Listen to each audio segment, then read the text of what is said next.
नमस्कार मित्रांनो, पुन्हा एकदा स्वागत आहे तुमचं आपल्या लाडक्या मराठी चॅनलमध्ये, ज्याचं नाव आहे लर्न लिफ्ट मराठी.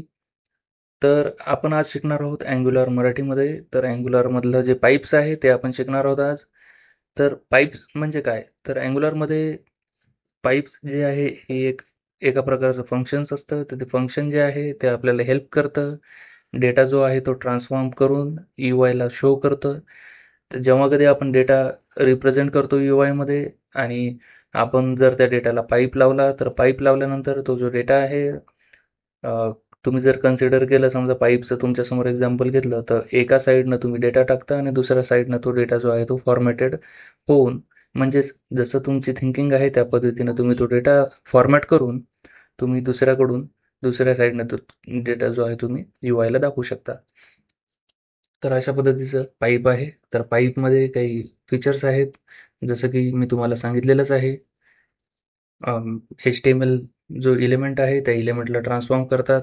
त्याच्यानंतर डेटा ॲज अ पॅरामीटर घेतात आणि तुम्ही तुमच्या आवडीनुसार, तुमच्या गरजेनुसार तुमच्या स्वतःचा एक पाईपसुद्धा तुम्ही क्रिएट करून ठेवू शकता. जेणेकरून तो जो पाईप आहे रियुजेबल कोडसारखा वर्क करतो. रियुजेबल कंपोनंटसारखा किंवा रियुजेबल ब्लॉक ऑफ कोड असतो तो.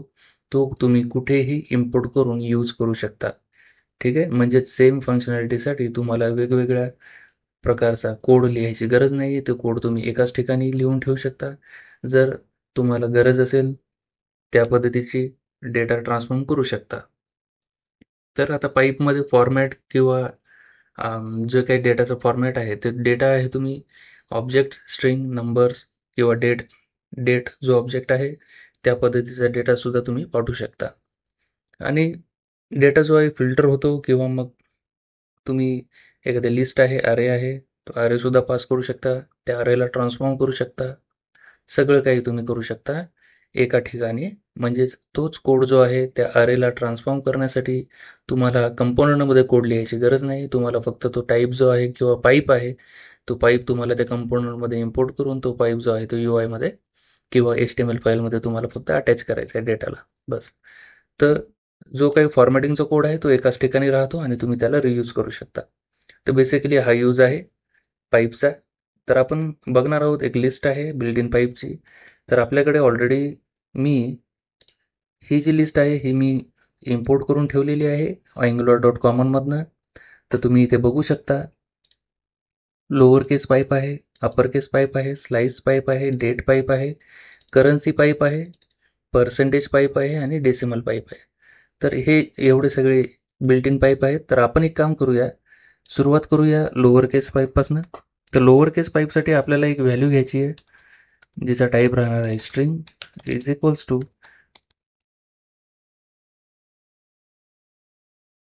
आपल्या चॅनलचं नाव देऊया. आता हा लोअर केस पाईप मला इम्पोर्ट करणार आहे मी इम्पोर्ट अरेमध्ये. तर ज्यावेळेस मी इम्पोर्ट अरेमध्ये याला ॲड करेल, तर हा लोअर केस पाईप जो आहे या व्हॅल्यूवर मला HTML मध्ये लावावा लागतो. तर मी कसं लावणार? तर पाईप्स जे आहेत स्ट्रिंग इंटरपोलेशनमध्ये वर्क होतात. तर ज्यावेळेस मी पाईपचा सिम्बॉल देईल, लगेच मला इंटेलिजन्स येईल की हा पाईप तुमच्याकडे अवेलेबल आहे म्हणून. तर हा पाईप मी यूज करेल डायरेक्ट. तर अशा पद्धतीने जेव्हा मी हा पाईप यूज करून रन करेल, तर तुम्ही पाहू शकता लर्न लिफ्ट मराठी जे आहे ते इथे लोअर केसमध्ये प्रिंट झालेलं आहे. थोडी स्पेलिंग मिस्टेक आहे. इथे एफच्या जागी टी दाबला गेलाय. तर तुम्ही पाहू शकता आता लर्न लिफ्ट मराठी जे आहे हे आता लोअर केसमध्ये आलेले आहे. तर याच स्ट्रिंगला मी कॉपी करतो आणि इथे मी पेस्ट करतो आणि याच्यावर आपण अप्पर केस जो आहे पाईप तो यूज करूया. तर ज्यावेळेस मी अप्पर केस पाईप इम्पोर्ट करतो आणि इकडे देतो यूआयला, तर तुम्ही पाहू शकता जी स्ट्रिंग आहे लोअर केसची ती अप्पर केसमध्ये कन्वर्ट होऊन जाईल. ठीक आहे. तर अप्पर केसमध्ये अशा पद्धतीने ती कन्वर्ट झालेली आहे. तर तिसरं आहे स्लाइस पाईप आहे. हा सुद्धा स्ट्रिंगवर वर्क करतो. तर याला आपण पुन्हा इथे देऊया स्लाइस पाईपला. तर इथे अप्पर केस पाईप काढून इथे स्लाइस देऊया आणि स्लाइसला काही पॅरामीटर्स असतात. तर सुरुवातीचा पॅरामीटर आहे व्हॅल्यू. तुम्ही पाहू शकता इथे व्हॅल्यू आहे. इथे अरे सुद्धा देऊ शकतो आपण किंवा स्ट्रिंग सुद्धा देऊ शकतो. स्टार्ट नंबर आहे आणि एंड नंबर आहे. तर अरेला सुद्धा तुम्ही स्लाइस करून दाखवू शकता किंवा स्ट्रिंगला पण सुद्धा तुम्ही स्लाइस करू शकता. तर स्लाइससाठी तुम्हाला द्यावं लागते इंडेक्स. तर स्टार्ट इंडेक्स आहे बघा 1 आणि एंड इंडेक्स आहे 5. तर अशा पद्धतीने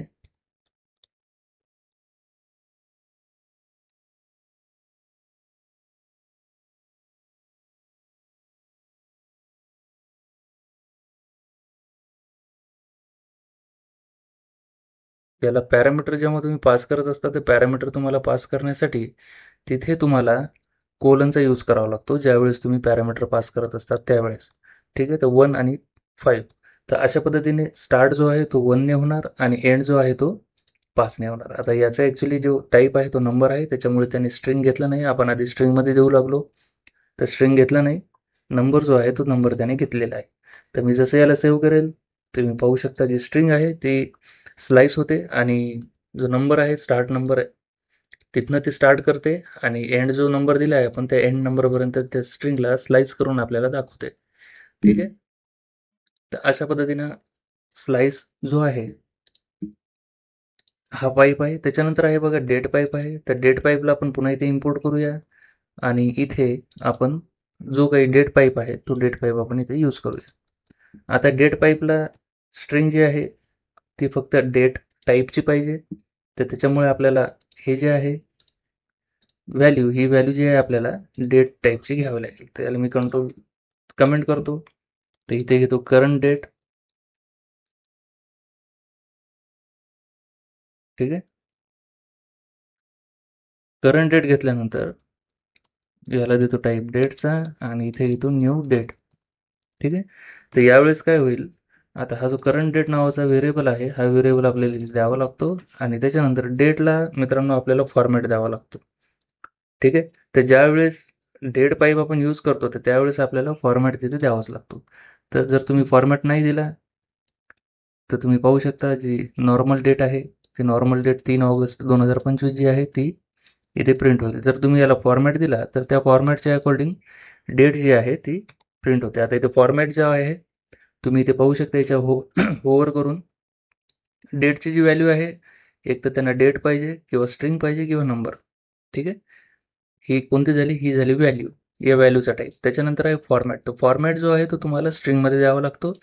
त्याच्यानंतर तुम्ही टाईम झोन सुद्धा पास करू शकता याला, कोणत्या टाईम झोनमध्ये पाहिजे तुम्हाला. त्याच्यानंतर लोकेल जे आहे, लोकेल सुद्धा तुम्ही लोकेलची इन्फॉर्मेशन सुद्धा तुम्ही पास करू शकता. तर हे तुमच्यावर आहे, तुम्ही कोणत्या पद्धतीने करणार आहेत ते. तर आपण सध्या फॉर्मॅट जो आहे तो फॉर्मॅट आपण पास करून पाहूया. तर फॉर्मॅट जे आहेत डी एम एम आणि वाय देऊया आपण. तर अशा पद्धतीने जर मी दिलं तर तुम्ही पाहू शकता जी डेट आहे 3 ऑगस्ट 2025 अशी जी आहे ट्रान्सफॉर्म झालेली आहे. तर इथे जर मी MMDDY जर केलं आणि फक्त 2 जर वाय घेतले तर त्या पद्धतीनं डेट जी आहे ती पुन्हा ट्रान्सफॉर्म होईल आणि ऑगस्ट ऑगस्ट 3 2025 अशा पद्धतीने जी आहे डेट ती ट्रान्सफॉर्म झालेली आहे. ठीक आहे, तर याच्यानंतर आहे बघा करन्सी पाईप आहे. ठीक आहे, तर करन्सी पाईप आपण देऊया. याला आपण कमेंट डाऊन करूया. तर इथे एक व्हेरिएबल घेऊया आपण करन्सी नावाचा. ही आपली स्ट्रिंग राहणार आहे किंवा करन्सी जी आहे ते आपल्याला नंबरमध्ये द्यावं लागते. तर एक काम करूया, इथे नंबर व्हेरिएबल देऊया. इथे घेऊया आपण 10,000. ठीक आहे, तर ही जी करन्सी आहे या करन्सीला मला आता करन्सी पाईप थ्रू मला ट्रान्सफॉर्म करायचं आहे. तर कोणत्या पद्धतीने करू शकतो मी, तर आपल्याला सरळ सरळ जो करन्सी पाईप आहे तो इथे इम्पोर्ट करायचा आहे. मी ज्यावेळेस सेव्ह करेल कोणते पॅरामीटर मी देत नाही, तर विदाऊट एनी पॅरामीटर हे जे आहे आपल्याला कॉमा देतं आणि इथे जे डेसिमल आहेत 2 डेसिमलची व्हॅल्यू घेतं आणि डिफॉल्ट जे आहे ते डॉलरचं सिम्बॉल येतं.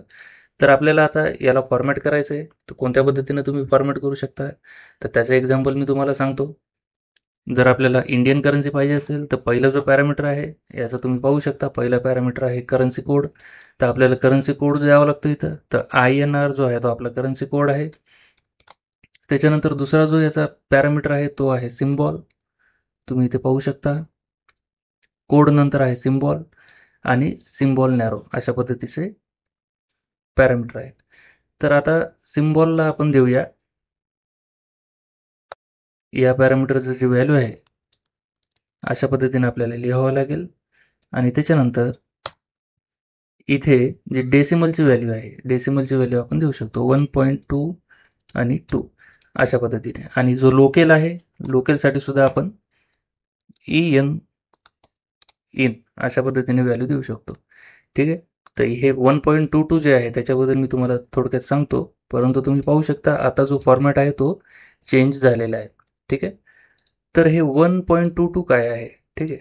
तर हे आहे मिनिमम डेसिमल आणि हे आहे मॅक्झिमम डेसिमल. जर इथं 2 च्या जागी जर तुम्ही 3 केलं तर मॅक्झिमम डेसिबल जे आहेत ते इथे तुम्हाला 3 दिसतील.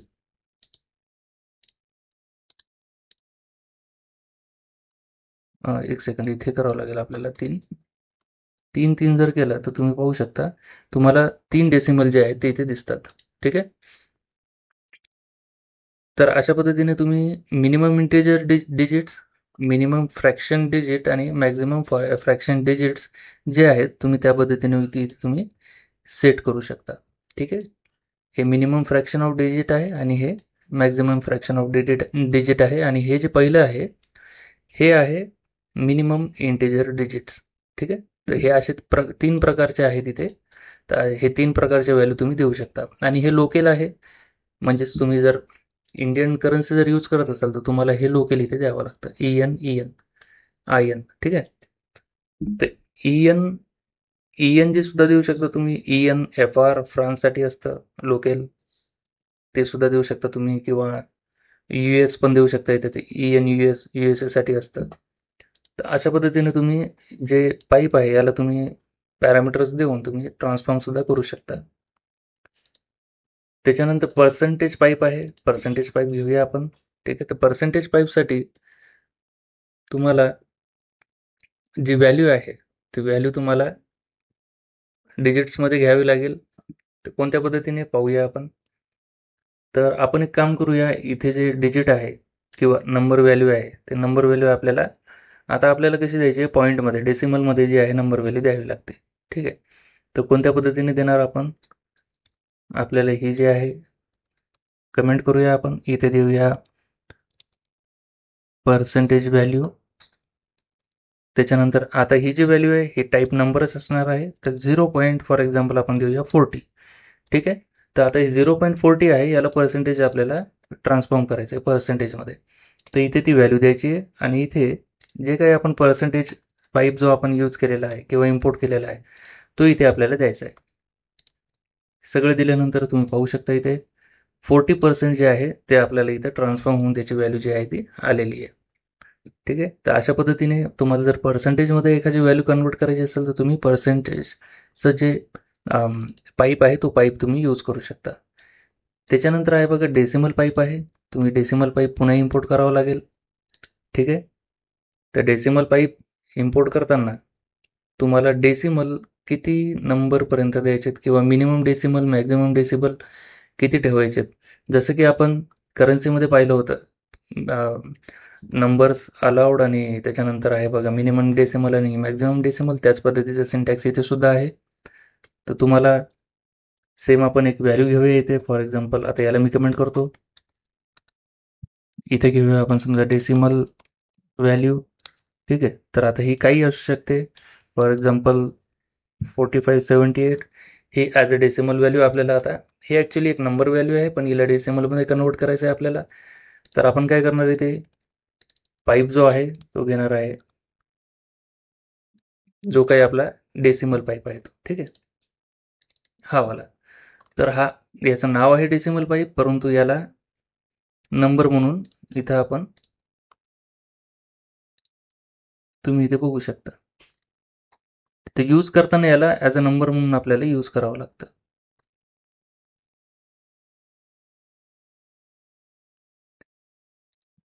नंबर म्हणून मी याला यूज केलेला आहे आणि तुम्ही इथे पाहू शकता. तर इथे काय आलेले 4578 अशा पद्धतीने आलेले आहे. ठीक आहे.